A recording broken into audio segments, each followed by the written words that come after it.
अस्सलामुअलैकुम दोस्तों, मेरा नाम है यासिर इरफान काजी और आप देख रहे हैं मेरा यूट्यूब चैनल।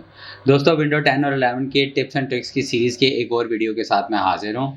आज के वीडियो में हम ये देखेंगे कि अगर आपने कैलेंडर पे कोई इवेंट सेट करना है तो आप उसे कैलेंडर को ओपन किए बगैर शॉर्टकट तरीके से कैसे कर सकते हैं। तो आइए चलते हैं स्क्रीन की जानिब और सीखते हैं आज का ट्रिक। दोस्तों, हम आ गए हैं अपने डेस्कटॉप स्क्रीन के ऊपर। तो कैलेंडर को ओपन किए बगैर आपने इवेंट सेट करने के लिए टास्क बार पे आना है। टास्क बार के राइट लेफ्ट कॉर्नर पर डेट की ऑप्शन नज़र आएगी। डेट पे आपने क्लिक करना है तो आपके सामने कुछ ऐसा डायलॉग बॉक्स ओपन हो जाएगा जिसके ऊपर आपके कैलेंडर की डेट शो होना शुरू हो जाएगी।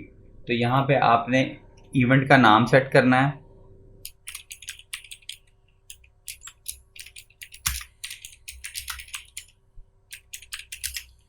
उसके बाद इवेंट का आपने टाइम सेट करना है। टाइम को ओके करने के बाद आपने लोकेशन सेंड करनी है।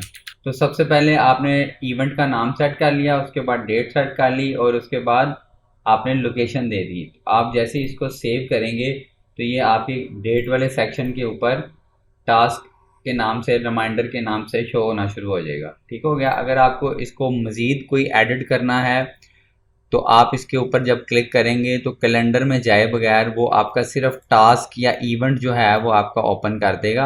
इसमें आपको दोबारा से अगर आपने इसको एडिट वगैरह करना है तो आप एडिट कर सकते हैं, डिलीट करना है डिलीट कर सकते हैं। कोई मज़ीद आप डिटेल डिस्क्रिप्शन नोट्स की सूरत में डालना चाह रहे हैं कि मीटिंग में आपका मिनट्स क्या होंगे, पॉइंट्स क्या होंगे, कुछ भी जो भी आपकी टास्क और इवेंट से रिलेटेड जो भी आप डिस्क्रिप्शन ऐड करना चाह रहे हैं वो भी आप कर सकते हैं।